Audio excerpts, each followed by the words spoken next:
시간이 되었습니다. 다 함께 일어나셔서 묵상기도 드리심으로 11월 10일 주일 일부 예배를 하나님 앞에 드리겠습니다.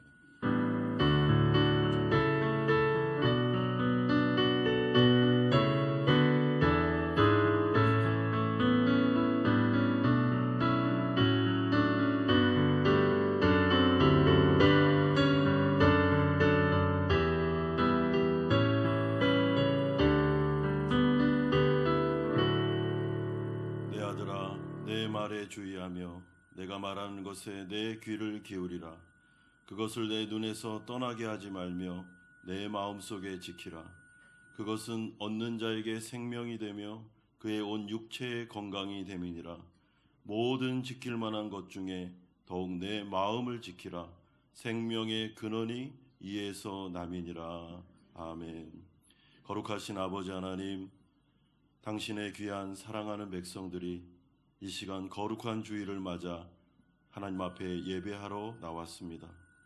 하나님, 우리 가운데 임재하여 주시옵소서. 오늘 간구합니다.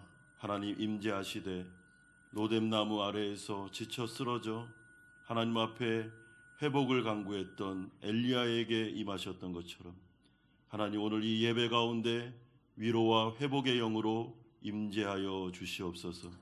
상한 마음을 치료하여 주시고 우리의 건강을 회복시켜 주시며 찢긴 우리의 마음의 상처가 회복되고 치료되는 역사가 일어나게 하여 주시옵소서.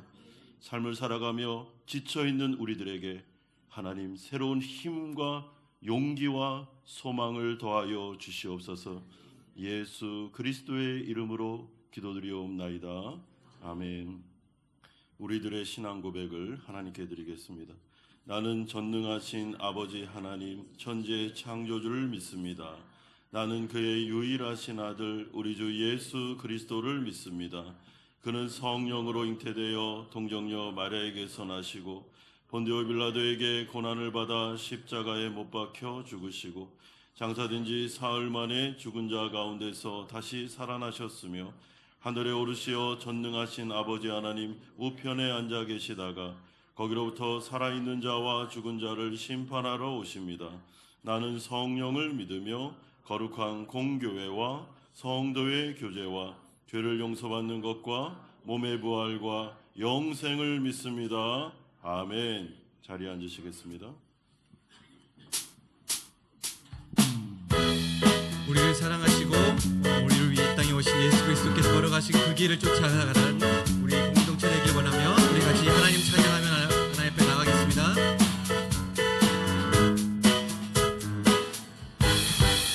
옳은 길 따르라 의의 길 세계 만민이 의의 길 이 길 따라서 살 길을 온 세계에 전하세.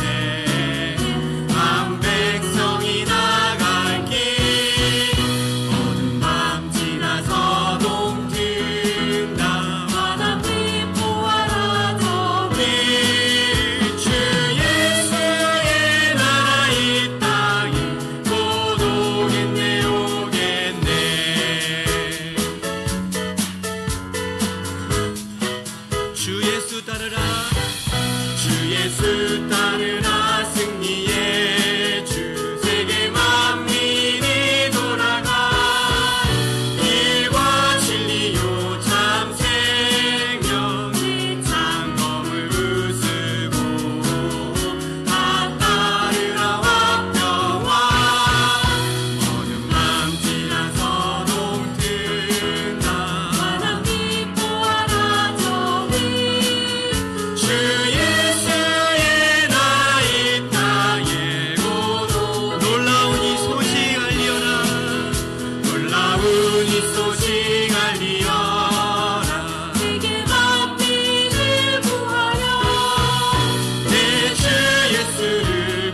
예배 가운데 하나님의 나라가 임할 줄 우리가 믿음으로 우리가 선포하며 하나님 앞에 나갔으면 좋겠습니다.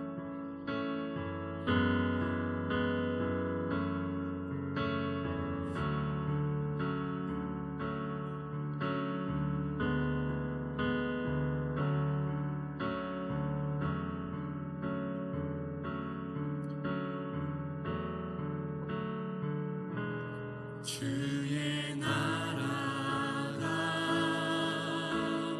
임할 때 하나님 임재하실 때 예배가 회복되며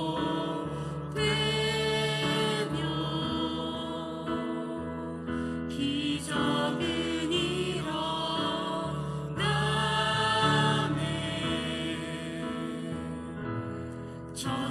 전능하신 주 영원하신 능력의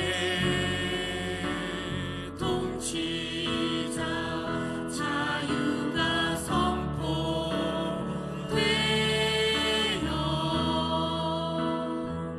주 백성 돌아오네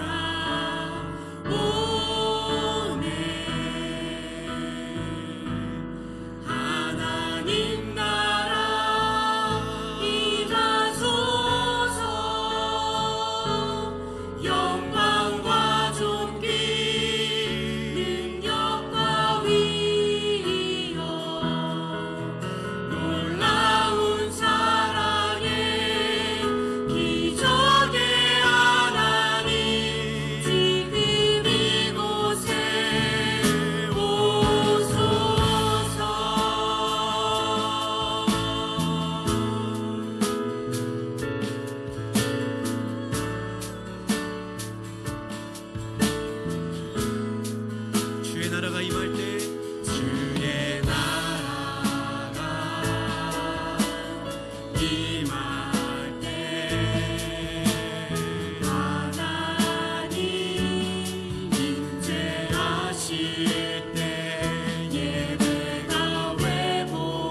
이곳에 오소서 이곳에 앉으소서 이곳에서 드리는 예배를 받으소서 주님의 이름만이 오직 주의 이름만 이곳에 있습니다. 예배로 나아가며 함께 기도하겠습니다. 이 시간에 기도할 때 하나님의 임재를 구하면 좋겠습니다. 하나님 우리 가운데 임재하여 주시옵소서. 하나님 오늘 임재하시되 로뎀나무에서 완전히 지쳐서 영적 침체 가운데 마음의 상처 가운데 번아웃되어 누워있는 엘리야에게 임하심으로 하나님께서 그를 치료하시고 회복하시고 다시 일으켜 세워주셨던 하나님의 놀라운 임재가 우리 가운데 일어날 수 있도록 이 예배 가운데 나온 모든 성도들의 마음의 아픔과 찢김과 영적인 침체와 번아웃된 우리의 육신과 이 모든 것들이 생명력을 얻고 다시 한번 소망을 얻고 다시 한번 하나님의 위로와 회복을 통해서 일어나는 강력한 성령의 역사가 우리 가운데 나타날 수 있도록 이 시간에 주님의 앞에 나아가 간절하게 기도하며 나아가겠습니다. 기도하겠습니다. 아버지 하나님, 주님을 바라보며 하나님 앞에 나아가 아버지 하나님, 로뎀나무에 누워있는 엘리야를 찾아오셔서 아버지 하나님 그 가운데 임재하여 주셔서 아버지 하나님 번아웃되고 아버지 하나님 찢기고 상하며 아버지 영적으로 침체되어 아버지 하나님 그 가운데 하나님 앞에 나와 호소하고 있는 엘리야에게 성령을 부으심으로 아버지 하나님 다시 한번 일으켜 세우시고 그를 치료하시고 회복시키시고 다시 한번 하나님의 사명을 감당할 수 있도록 하나님께서 성령의 능력으로 함께하여 주셨듯이 아버지 하나님 오늘 이 예배 가운데 강력한 성령의 권능과 능력으로 우리를 찾아와 주시기를 원합니다. 우리를 만져주시기를 원합니다. 하나님 말씀하여 주시기를 원합니다. 우리 사랑하는 성도들에게 내 사랑하는 아들아 딸아 내가 너희를 사랑하고 있다고 말씀하여 주시옵소서. 그로 말미암아 이 예배가 회복의 예배가 되게 하여 주시옵소서. 다시 한번 하나님의 사명을 감당할 수 있도록 성령의 권능을 덧입는 예배가 되게 하여 주시옵소서. 성령 충만한 예배가 되게 하여 주시옵소서. 하나님 우리 가운데 찾아와 주시고 우리를 다스려 주시고 우리 가운데 임재하여 주시옵소서. 주님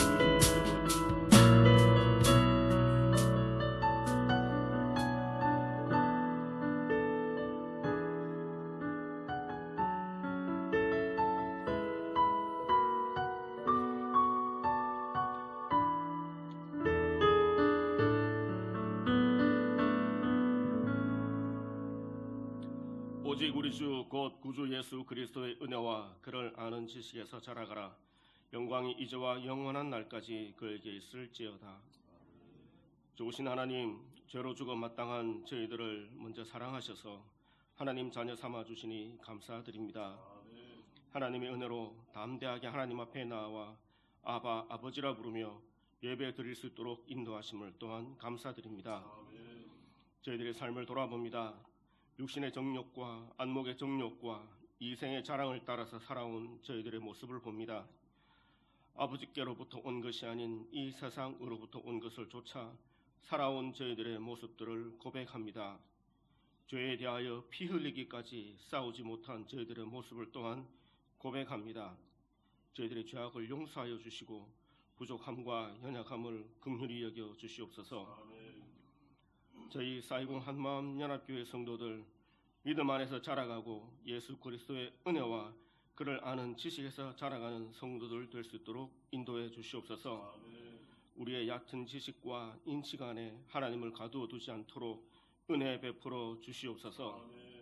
피부색이, 민족이, 나고 자란 곳이, 생각이 우리와 다른 사람들도 예수 그리스도께서 우리와 동일하게 피 흘려 구원하신 하나님의 자녀임을 기억하게 하셔서 하나님 안에서 함께 어우러져 살아갈 수 있는 열린 마음을 우리 성도들에게 허락하여 주시옵소서. 우리를 향한 하나님의 뜻이 무엇인지 살피며 생활 속에서 하나님의 뜻대로 살기 위해서 힘쓰는 하나님의 자녀들 될 수 있도록 인도해 주시옵소서. 교회의 전통을 따라 세례, 학습, 입교 유아세를 위해서 공부하며 준비하는 이들이 있습니다. 이들이 공부하며 준비하는 동안 하나님의 사랑과 은혜를 경험하게 하시옵소서. 예수 그리스도를 주님으로 고백하는 그 고백이 평생의 삶을 이끌어가는 믿음의 반석이 되게 하시옵소서.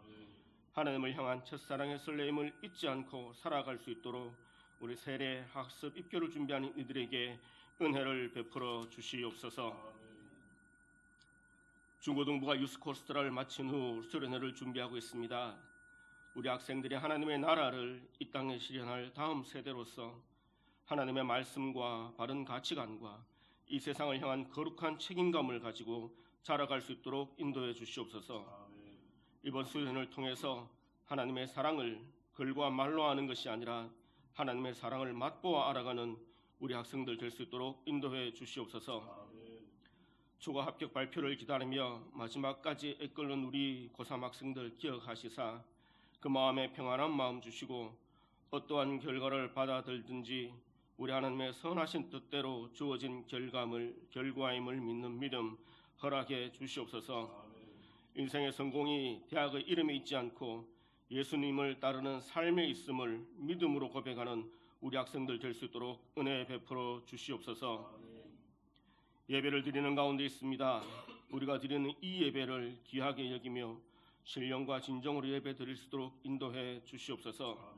성령의 임재가 함께하는 예배, 하나님을 경배하며 하나님과 교제하는 예배가 될 수 있도록 인도해 주시옵소서. 강단에서 선포되는 말씀이 살아 운동하는 하나님의 말씀으로 우리 마음과 삶을 변화시키도록 인도해 주시옵소서.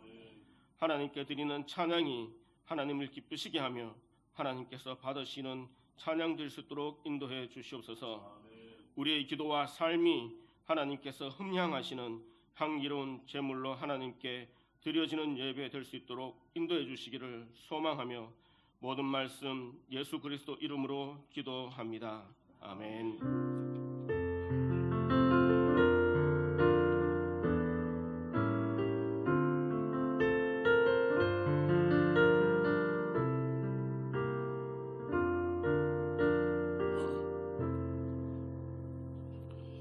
오늘 우리에게 주시는 하나님의 말씀은 구약성경 열왕기상 19장 1절에서 8절까지의 말씀입니다.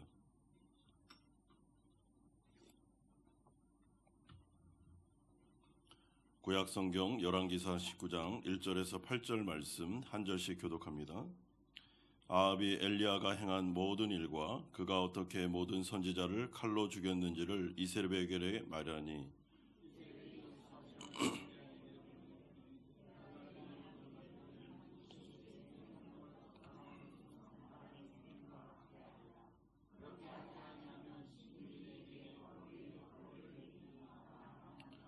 그가 이 형편을 보고 일어나 자기의 생명을 위해 도망하여 유다에 속한 브엘세바에 이르러 자기의 사환을 그곳에 머물게 하고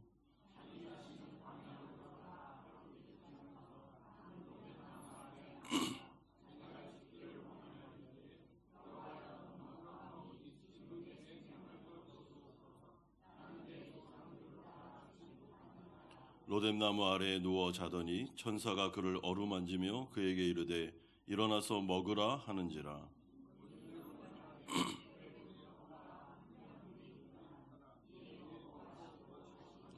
여호와의 천사가 또다시 와서 어루만지며 이르되 일어나 먹으라. 내가 갈 길을 다 가지 못할까 하노라 하는지라. 이에 일어나 먹고 마시고 그 음식물에 힘을 의지하여 40주 40야를 가서 하나님의 산 호렙에 이르니라. 아멘. 하나님 나라 백성들인 성도들에게도 우리가 예수를 믿고 우리 안에 성령이 내주하시는 하나님의 귀한 백성들에게도 탈진과 영적인 침체가 찾아올 수 있습니다. 특별히 열정과 헌신이 매우 강한 사람일수록 이러한 탈진과 영적인 침체는 종종 자주 찾아오게 됩니다. 정말 열심히 하나님의 나라와 교회를 위해 헌신했는데 또는 정말 최선을 다해 한 영혼을 구원하기 위해 기도했는데 원하는 결과가 나타나지 않을 때, 이 세상 가운데 사업을 하고 가정을 믿음으로 꾸리고 자녀들을 믿음으로 건사하려고 애쓰고 노력하고 기도했음에도 불구하고 내가 기대하고 소망한 대로 삶이 진행되지 않을 때 우리는 지칠 수 있으며 극심한 영적인 침체로 들어갈 수가 있는 것입니다. 목회자들 같은 경우는 정말 최선을 다해 목회를 한 것 같은데 성도들은 잘 따라오지 않고 교회는 의도한 대로 성장하지 못하는 것처럼 느껴질 때 영적인 침체가 올 수 있습니다. 목자 같은 경우엔 정말 열심히 목원들을 챙기고 양육하고 기도했는데도 불구하고 목원들이 모이지 않고 오히려 불평불만만 쏟아낼 때 목자로서 회의감이 찾아오게 되는 것입니다. 여러분, 주일학교 교사들도 마찬가지입니다. 주일학교 교사들이 얼마나 애를 많이 씁니까? 아침에부터 나와서 예배드리고 또 주일학교 예배를 드리면서 아이들을 위하여 기도하고 헌신하고 애를 쓰고 말씀을 가르치고 그렇게 했음에도 불구하고 아이들이 변화되지 않는 것처럼 느껴질 때 마음의 상실감이 찾아오게 되는 것입니다. 그래서 자꾸만 피하고 이제 그냥 그만해야 되겠다라는 생각이 들고 그러므로 하나님 앞에 우리가 애쓰고 힘써서 뭐하나 라는 그런 생각들이 드는 것입니다. 여러분, 이럴 때 어떻게 해야 되겠습니까? 오늘 본문은 엘리야라는 위대한 선지자, 그가 탈진하여 영육간의 극심한 침체 가운데로 들어가고 있는 것을 소개하고 있습니다. 이 사람은 우리가 알다시피 하나님께 대한 열심이 특심한 사람입니다. 그래서 이스라엘 백성들이 우상 숭배할 때 기도했습니다. 하나님, 3년 6개월 동안 비를 멈춰 주십시오. 경제 불황이 와서까지도 이들이 하나님께로 돌아와야 되겠습니다. 라고 기도했던 사람. 극심한 가뭄 때에 까마귀와 사르밧과의 집에서 기적을 경험한 선지자. 갈멜산 전투 가운데 하늘에서 불을 내리는 엄청난 성령의 권능을 가진 사역자. 바알과 아세라 선지자 850명을 죽여서 승리를 거둔 위대한 선지자가 바로 엘리야였습니다. 그런데 오늘 이가 어떻게 하고 있습니까? 로뎀나무에 누워서 하나님 앞에 죽여달라고, 저를 죽여주십시오. 이제 그만하고 싶습니다. 이제는 모든 것 다 내려놓고 그냥 하나님의 나라 들어가고 싶습니다 라고 하면서 울부짖고 있습니다. 여러분, 이렇게 위대한 선지자가 연약한 한 노인이 되어 로뎀나무에 앉아 그 가운데 누워서 완전히 탈진돼서 있는 상황, 이것이 바로 오늘 우리가 살펴보고 싶은 주제고, 하나님께서 이 가운데 이 엘리야를 어떻게 위로하고 회복시켜 주셨는가, 하나님의 능력에 대해서 우리가 살펴보려고 합니다. 첫 번째는 엘리야의 침체의 원인이 1절에서 2절에 나타나고 있습니다. 오늘 본문 1절에서 2절은 엘리야가 영적으로 침체된 이유를 알려주는데, 여러분, 그것은 아합과 이세벨을 비롯한 이스라엘 백성들이 여전히 갈멜산에서 여호와의 불이 내리고, 그리고 그 바알과 아세라 선지자들은 다 죽임을 당하면서 바알은 신이 아니고 여호와가 신이다라는 것을 두 눈으로 목격했음에도 불구하고 회개하지 않고 불순종 가운데에 나았기 때문입니다. 여러분, 이것이 얼마나 엘리야로 하여금 마음에 힘들게 만들었으며 침체되게 했으며 정말 그 마음에 어려움을 겪게 했는지를 알게 됩니다.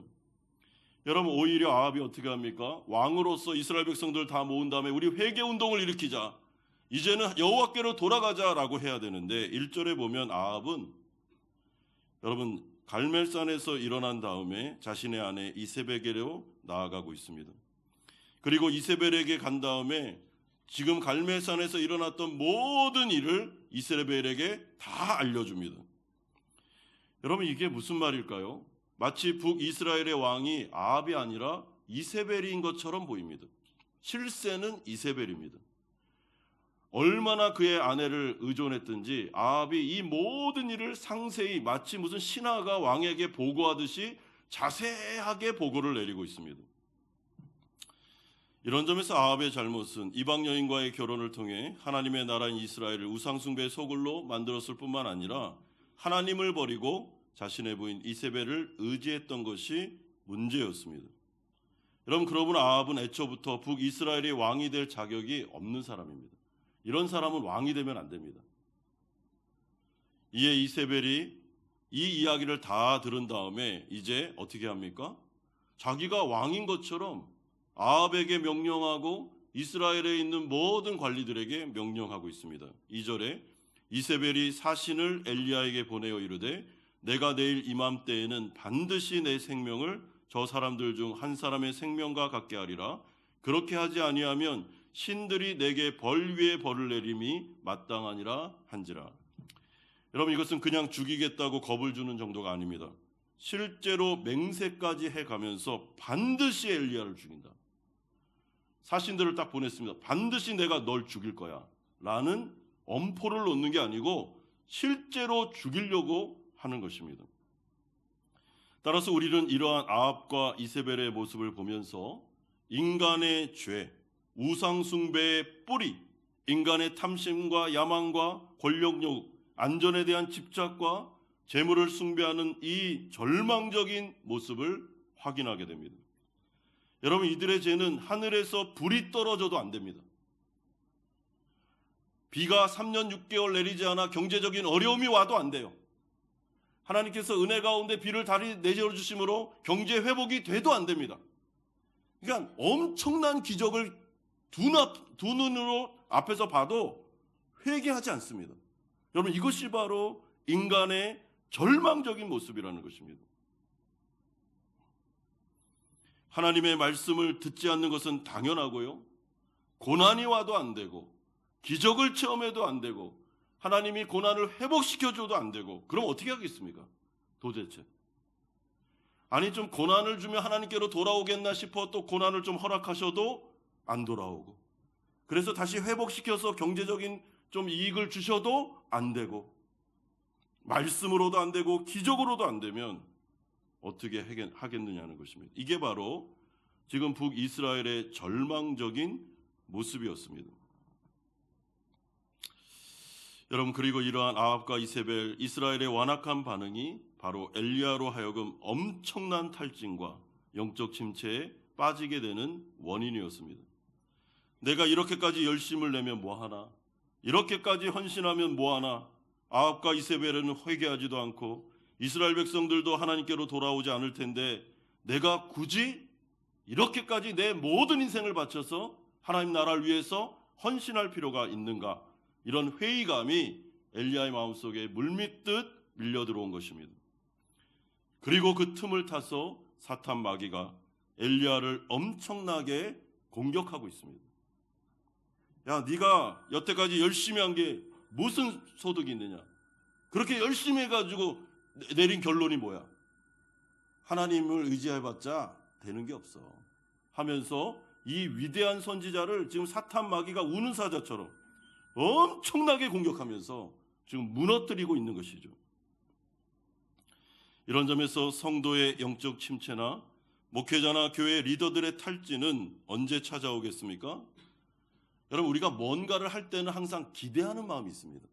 내가 이렇게 하면 이런 결과를 주시겠지, 하나님께서 이렇게 해주실 거야 라고 소망하는 마음이 있어야 우리가 인생을 살아갈 수 있습니다. 그래서 모든 성도들은, 그리고 이 가운데 있는 사역자들은 믿음과 소망을 가지고 사랑하는 마음으로 자신의 사명과 인생을 살아가는 것입니다. 그런데 아무리 노력해도 아무리 기도해도 그 기대에 못 미치는 결과가 나타나거나 아니면 최악의 시나리오가 이루어질 때, 아무리 애를 써도 교회는 부흥하지 않고 교회는 점점 더 어려움을 겪게 될 때, 아무리 애를 써도 기도해도 응답되지 않는 것처럼 여겨질 때, 그럼 그때 극심한 회의감과 침체와 탈진이 올 수 있는 것입니다.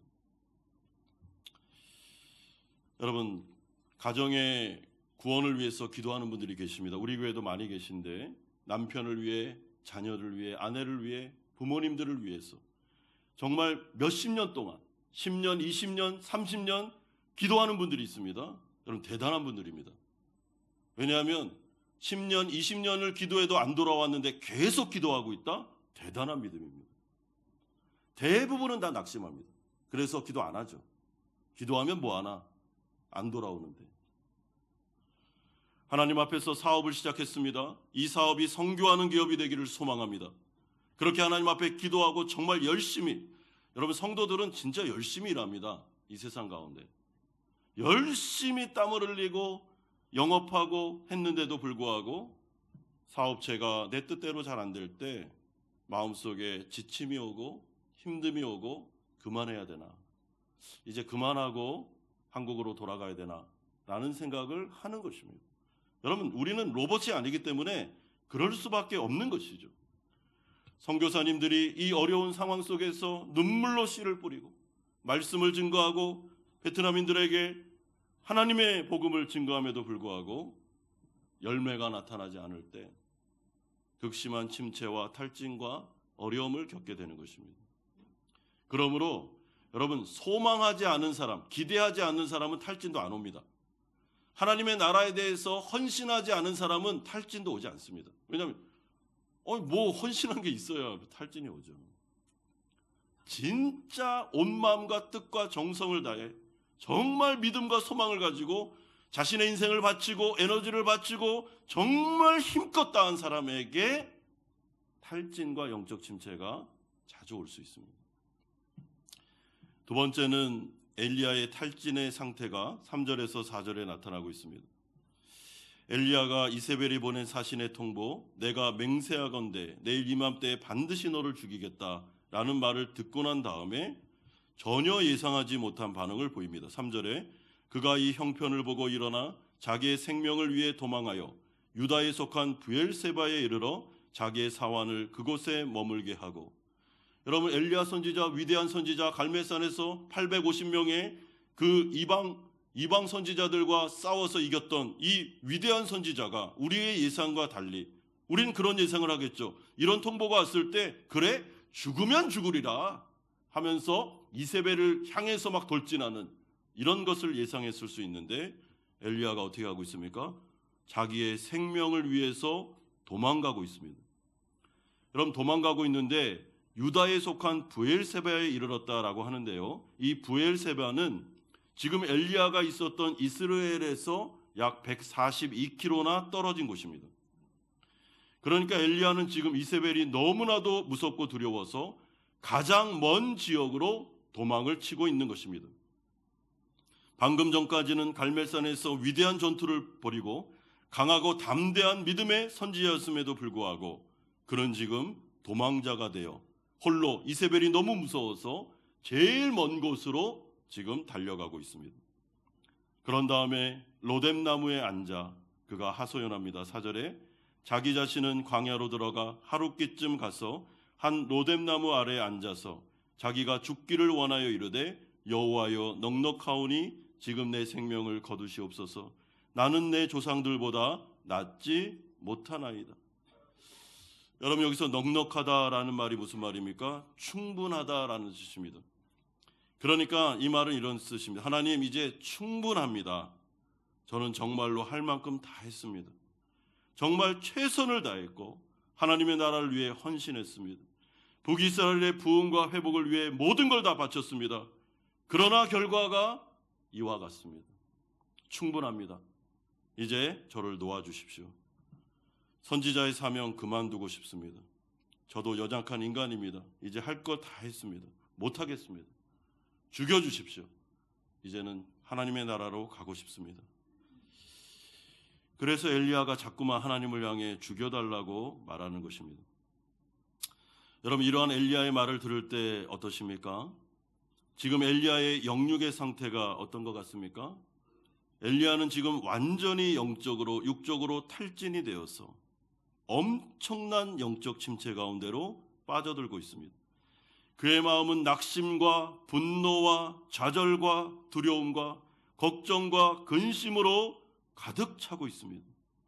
방금 전까지 갈멜산에서 엄청난 긴장 상태로 영적인 전쟁을 벌였기 때문에 무려 142km나 떨어진 이곳으로 왔기 때문에 육체적으로도 번아웃된 상태입니다. 여러분, 이럴 수 있을까요? 이럴 수 있습니다. 충분히 이럴 수 있죠. 왜냐하면 엘리야도 우리와 같은 성정이 같은 인간이었기 때문입니다. 그러므로 야고보서의 말씀처럼 엘리야는 우리와 성정이 같은 사람이로되, 예, 성정이 같습니다. 이 사람도 감정이 있고 이 사람도 연약한 육신을 가지고 있고 이 사람은 로봇이 아닙니다. 여러분, 엘리야와 엘리사를 바라볼 때, 성경에 나오는 모든 위대한 믿음의 인물들을 바라볼 때 이들은 우리와 류가 다르고 로봇과 같은 정말 한 번도 침체되지 않는 그런 사람들이 아니라는 것입니다.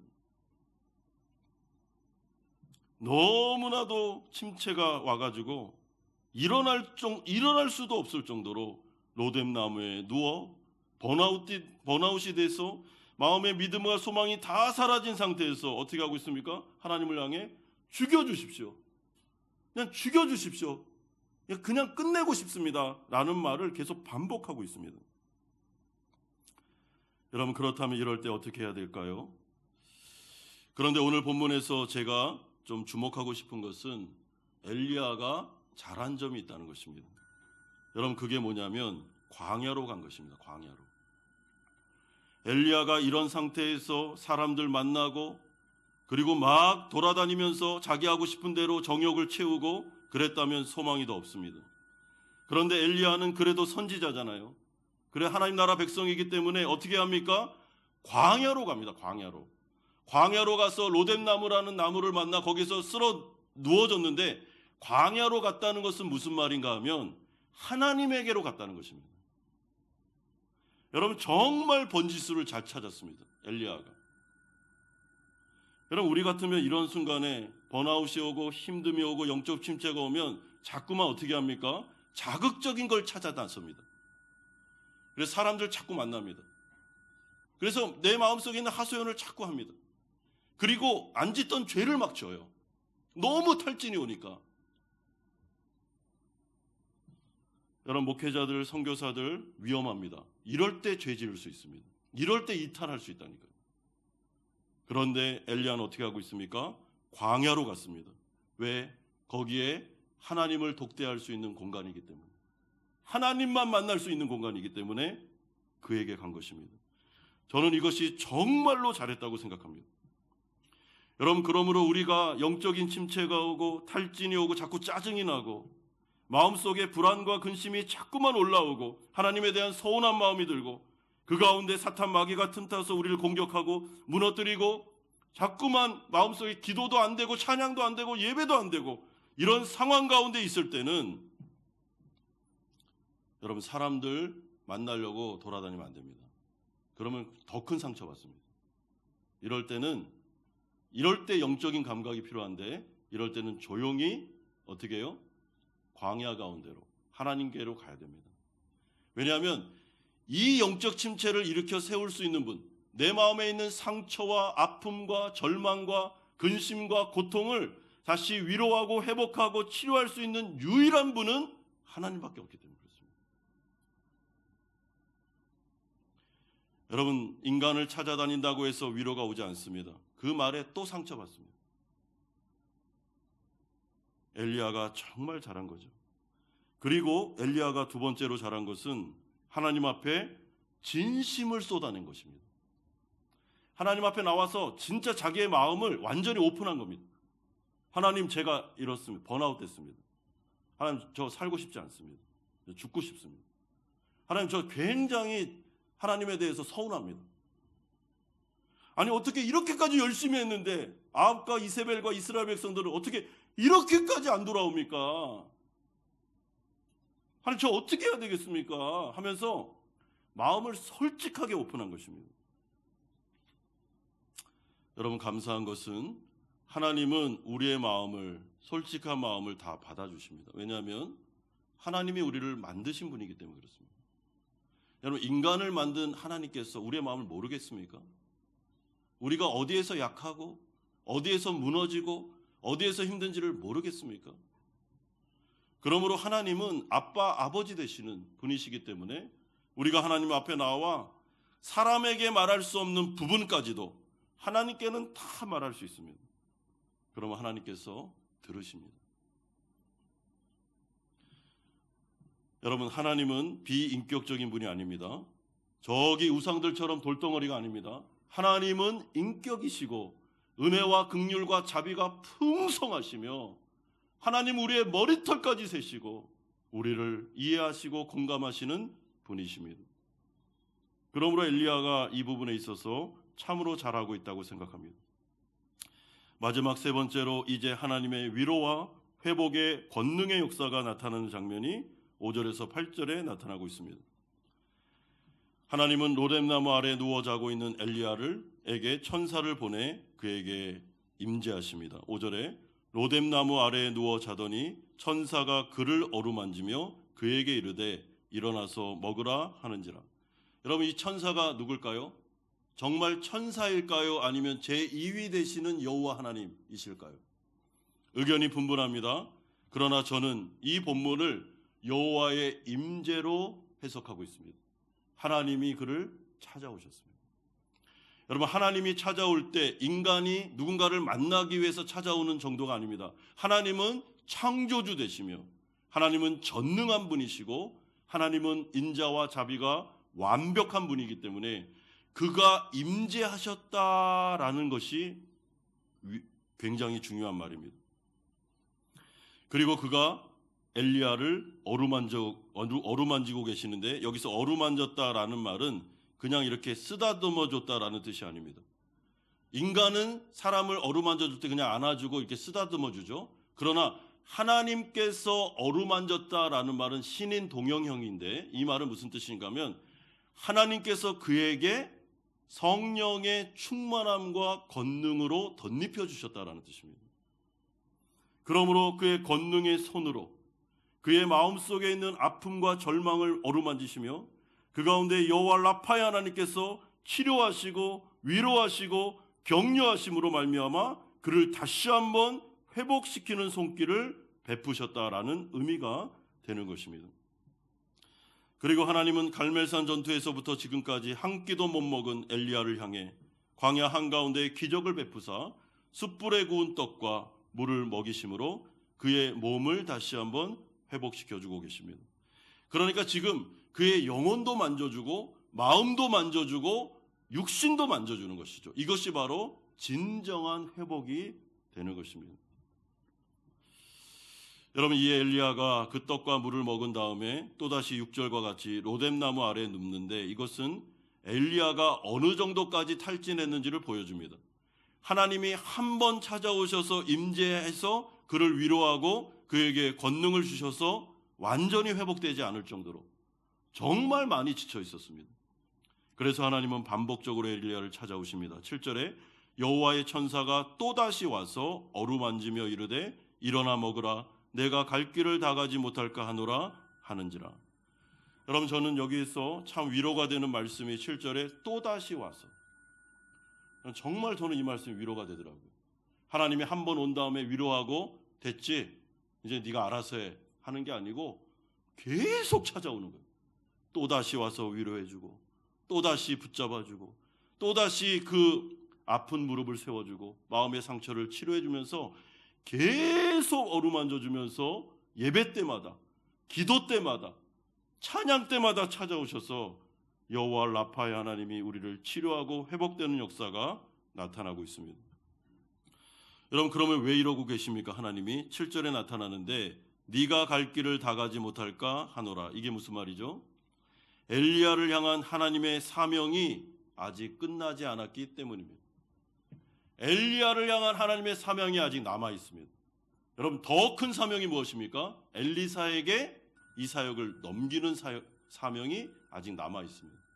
그러므로 죽여주십시오, 이제 사명이 끝나게 해주십시오, 저는 이제 그만하고 싶습니다 라고 한다고 해서 엘리야의 사명이 끝나는 게 아닙니다. 하나님께서 이제 끝 그러면 엘리야는 승천할 겁니다. 그러나 지금은 아닙니다. 지금은 해야 될 일이 남아 있습니다. 그래서 하나님이 능력을 다지시고 위로하시고 붙잡아 주시면서 엘리야로 하여금 다시 한번 사명의 역사를 이루어질 수 있도록 하나님께서 도와주시는 것입니다. 사랑하는 성도 여러분, 우리가 하나님 앞에 나왔을 때 이 예배가 우리가 아까 찬양했던 것처럼 주의 나라가 임할 때, 여호와께서 우리 가운데 임재하실 때 예배가 회복되고 기적은 나타난다라고 하는데요. 뭐가 기적입니까? 여러분, 이 예배에 들어오기 전까지는 너무 낙심하고 탈진이 되고 이제 그만하고 싶다. 모든 것 다 내려놓고 싶다. 그냥 아무것도 안 하고 싶어 라는 마음으로 돌아왔는데 하나님께서 어떻게 아시고 하나님의 말씀을 통해서 나의 상태를 말씀하시며 하나님께서 예배와 찬양과 기도를 통해서 나를 어루만지시고 성령의 충만함과 권능의 역사를 주심으로 말미암아 예배를 드리는 가운데 치료와 회복의 역사가 일어나고 깨우침이 일어나고 하나님의 권능이 내 안에 나를 만지고 계신다는 것을 느끼면서 내가 이 예배 가운데 치료되고 회복되는 것이 바로 여러분 그게 기적입니다. 그게 기적입니다. 왜냐하면 하나님 나라 백성들은요, 하나님의 사명자들은 환경이 어려워서 무너지는 게 아닙니다. 마음이 무너지기 때문에 무너지는 것입니다. 그래서 사탄 마귀가 정확하게 알고 있는 게 뭐냐면 성도들의 마음을 공격합니다. 아까 우리가 예배 전에 예배를 들어가면서 읽었던 하나님 말씀, 여러분 잠언서 4장의 말씀, 무릇 뭘 지키라고 그랬습니까? 네 마음을 지켜라. 왜냐하면 거기에서 생명의 근원이 나기 때문에. 여러분 계속해서 상황과 환경과 사탄 마귀의 공격은 성도들과 하나님의 사역자들에 대해서 마음을 공격하는 거예요. 마음을 무너뜨리는 것입니다. 마음에 절망감을 주고 소망을 빼앗아 버리고 그 가운데 은혜를 빼앗아 버리고 계속 안 좋은 마음만 들게 만드는 것이죠. 왜? 그래야 하나님의 나라가 무너지니까요. 우리가 그래야 영적 침체에 빠져 하나님의 일들을 감당할 수 없으니까요. 그런데 예배 가운데 기적이 회복되는데 우리의 마음에 밝은 빛이 비치면서 상황은 변한 게 하나도 없는데 상황은 더 나빠졌는데도 불구하고 마음속에 빛이 비치면서 자꾸만 믿음과 소망이 생기면서 말씀을 듣는 가운데 찬양하는 가운데 기도하는 가운데 하나님이 성령으로 나를 어루만지시면서 나를 끌어안아 주시면서 사랑하는 아들아 사랑하는 딸아 두려워 말라. 내가 너와 함께하고 있다. 내가 너를 알고 있어. 네가 지금 이렇게까지 마음이 힘들고 낙심이 되고 영적 침체에 빠지고 탈진이 되어 있다는 것을 내가 알고 있다. 네가 로뎀나무에 앉아서 나를 찾아온 것 잘한 거야. 너무 잘했다. 내가 너를 위로하기를 원하고 회복시키기를 원한다. 여러분 이게 바로 기적입니다. 그리고 하나님 나라 백성 성령이 내주하는 당신의 성도들은 어떻게 합니까? 그 말씀과 위로와 예배와 찬양과 기도를 통해서 다시 한번 마음의 소망이 일어나게 되고 그리고 그렇게 어려운 환경을 헤쳐나가면서 믿음으로 승리하게 되는 것이죠. 사랑하는 성도 여러분, 오늘 이 예배가 부디 우리 귀한 성도들에게는 로뎀나무 밑에서 엘리야를 회복시키시고 위로하시고 어루만지시며 그에게 소망과 참된 능력을 주신 그런 예배가 오늘 이 예배가 되기를 소망합니다. 여러분 힘을 내십시오. 하나님이 우리의 어려움을 알고 계십니다. 또한 하나님이 우리의 헌신을 알고 계십니다. 우리의 마음속에 있는 상처를 알고 계십니다. 하나님은 우리를 어루만져 주시기를 원합니다. 또한 하나님이 그렇게 할 뿐만 아니라 예수 그리스도를 머리로 모시고 있는 교회가, 여러분 이 교회가 여러분들이 탈진되고 영적 침체에 빠져 있는 성도가 있다면 어떻게 해야 되겠습니까? 우리가 교회로서 그분들에게 찾아가서 위로해주고 격려해주고 말 한마디라도 내가 당신을 사랑하니까 다시 힘을 내라고 여러분 기도해주고 이게 바로 교회가 할 일이 되는 것이죠. 저는 이번에 대신방을 통해서 그런 위로와 회복의 역사가 나타나기를 간절히 바라고 있습니다. 하나님께서 가정들을 만져주시기를 일으켜주시기를 원하고 있습니다. 사랑하는 성도 여러분, 하나님이 우리를 위로하십니다. 또한 교회가 여러분들을 위로하고 있습니다. 오늘 이 예배를 마치고 우리 성도님들 정말 옆에 있는 귀한 성도들이 영적 침체에 빠지고 낙심이 되고 번아웃되어 어려움을 겪고 있다면 말 한마디라도 당신 사랑합니다. 힘을 내십시오. 여러분 행동 하나라도 끌어안아 주면서 위로하시기를 바랍니다.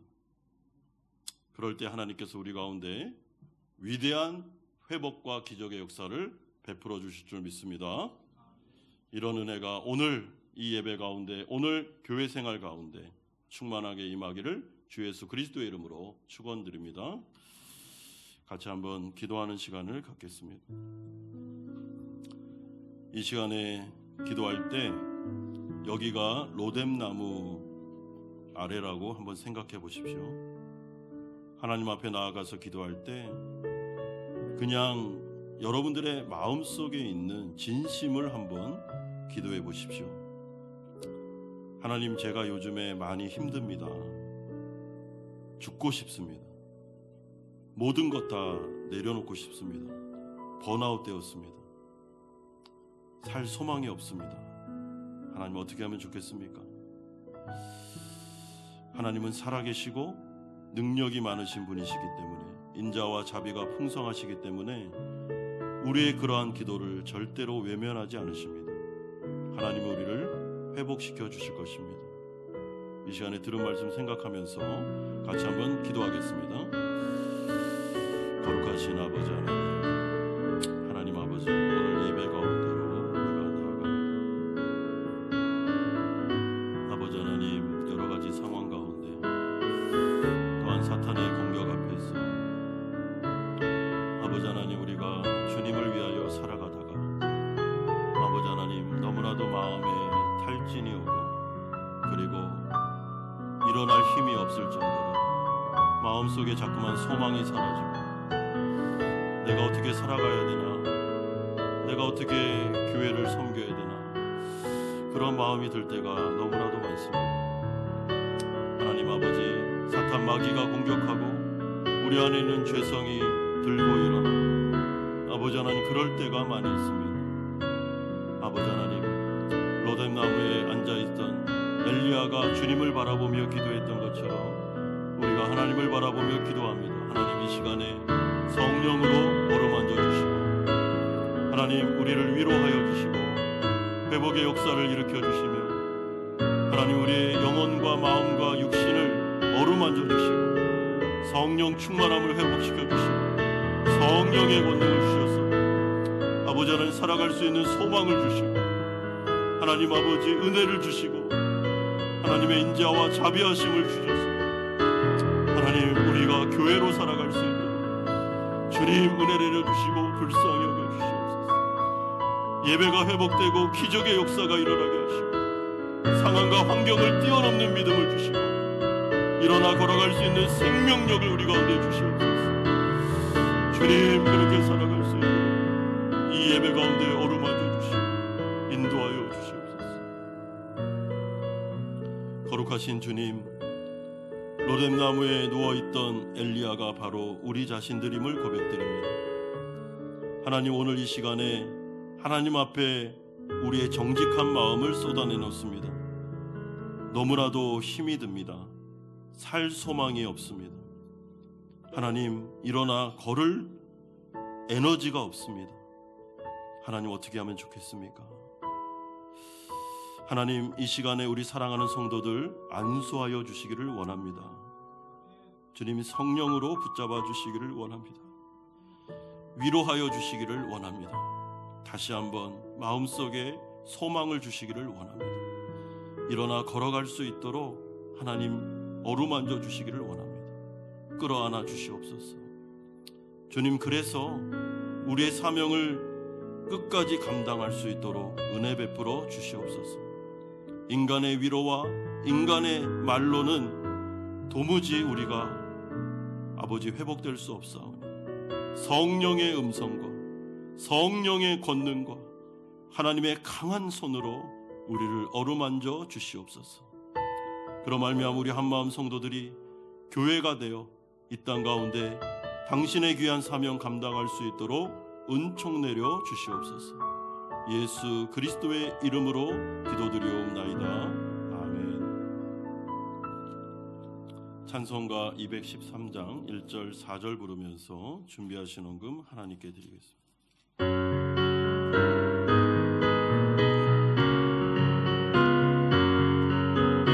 나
성도들이 하나님께 나오면서 빈손으로 나오지 않고 우리의 헌신을 담아 충성을 담아 하나님께 헌금을 드립니다. 11조로 주일 헌금으로 감사 헌금으로 목적이 있는 헌금으로 드립니다. 받아주옵소서. 하나님의 나라를 위하여 사용하여 주옵소서. 우리 성도들 헷세대의 사랑을 주심으로 하나님 책임져 주시고 이들의 가정과 직장과 사업장을 붙잡으시되 사랑하는 자녀들 건사하여 주셔서 우리가 베트남에서 살아갈 수 있도록 은혜 베풀어 주옵소서. 하나님의 은혜가 아니면 살아갈 수 없사오니 우리를 불쌍히 여겨 주시옵소서. 하나님, 우리 성도들 이제 일상으로 나아갈 때 하나님 헷세대의 사랑으로 덧입혀 주시고 하나님께서 동행하여 주실 줄로 믿고 주 예수 그리스도의 이름으로 기도드리옵나이다. 아멘. 광고 말씀 드리겠습니다. 우리 교회 처음 나오신 우리 성도님들 주님의 이름으로 축복하고 환영합니다. 추수감사주일이 다음 주일입니다. 우리 1, 2부 예배 때 세례학습 유아 세례식이 있겠습니다. 이번에 한 8분 정도가 이제 받게 되는데 위에서 기도해 주시고요. 다음 주에 오실 때는 추수감사 헌금을 준비해 주시면 감사하겠습니다. 세례식 일정이 나와 있습니다. 우리 잘 준비해 주시고요. 피택자 교육 오늘 6번째 모임이 있겠습니다. 시간과 장소를 확인해 주시고요. 대신방 단 르우벤 초원 계속 진행 중에 있습니다. 각 가정별로 기도 제목을 주시면 준비하는 데 도움이 되겠습니다. 오늘 정기운영위원회 모임이 오후 2시 30분 새가족실에서 모이는데 오늘은 정책협의회로 모이도록 하겠습니다. 중고등부에서 광고 드립니다. 세상 속의 크리스천 라이프라고 최영환 대표님 오셔서 다음 주인데요. 우리 중고등부 예배 시간에 말씀 전해 주실 텐데 광고 드리는 이유는 좀 듣고 싶으신 우리 장년들이 계시면 1부 예배를 드리시고 2부 예배 빠지고 보면 안 되고 1부 예배 드리시고 가셔서 보셔도 같이 말씀 들으셔도 되겠습니다. 새가족부에서 광고 드립니다. 지난주에 장수연 성도님 등록하셨습니다. 축하드립니다. 환영합니다. 그리고 우리 11월, 12월 교회 일정이 나와 있는데요. 우리 후반기에 교회 일정이 참 많이 있습니다. 좀 잘 보시고 해주시면 좋겠고요. 우리 1인 1봉사가 교회는 좀 영적 성장을 위해서 우리가 그렇게 하고 있는데 우리 내년도를 바라보면서 좀 봉사를 내려놓지 마시고 더 봉사 쪽으로 나오시면 좋겠습니다. 오늘 체육대회 홍보 영상이 있습니다. 우리 같이 한번 보겠습니다.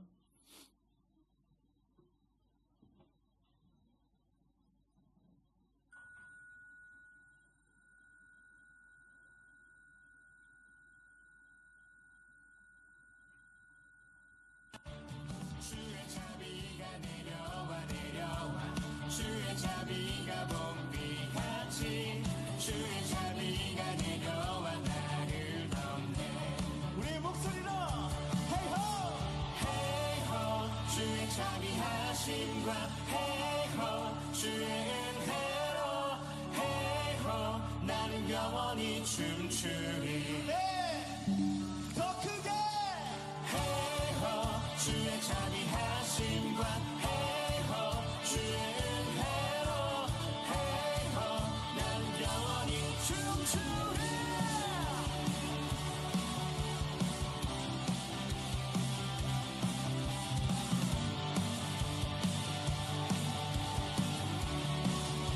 우리 주님께 박수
주의 자비하심과 주의 은혜로 나는 영원히 춤추리 주님께. 네, 우리 TF팀 구성해서 지금 준비를 잘 하고 있습니다. 구체적인 광고는 다음 주부터 우리 드리도록 하겠습니다. 오늘은 다 같이 일어나셔서 주보에 한 장만 넘기시면 사명 선언문이 있는데 우리 사명 선언문 같이 한번 우리가 선언하고 그리고 파송에 찬양하고 축도로 예배를 마치면 좋겠습니다. 사명 선언문 시작. 사이공 한마음 연합교회는 하나님의 말씀인 성경을 중심으로 모든 공동체 가족이 균형 잡힌 예수님의 제자로 성장하여 한 사람의 영혼을 예수 제자로 양육하기 위해 헌신하며 자신이 속한 공동체, 가정, 사회, 교회 안으로 깊이 들어가 세상을 회복하고 치유하는 하나님의 사역에 동참함으로써 하나님의 나라를 이루어가는 것을 사명으로 한다. 아멘.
이제는 우리 주 예수 그리스도의 은혜와 하나님 아버지의 사랑하심과 성령 하나님의 교통 충만하심이 하나님 앞에 나아가 우리의 속마음을 말씀드리고 위로와 회복의 권능을 얻어 이 세상 가운데 다시 한번 믿음으로 살아가기를 소망하는 사랑하는 성도님들의 머리 위에와 이들의 가정과 직장과 사업처 위에 자녀들과 선교사님들 머리 위에 지난주에 등록하신 장수연 성도님 머리 위에 이제부터 영원토록 함께 있을지어다. 아멘.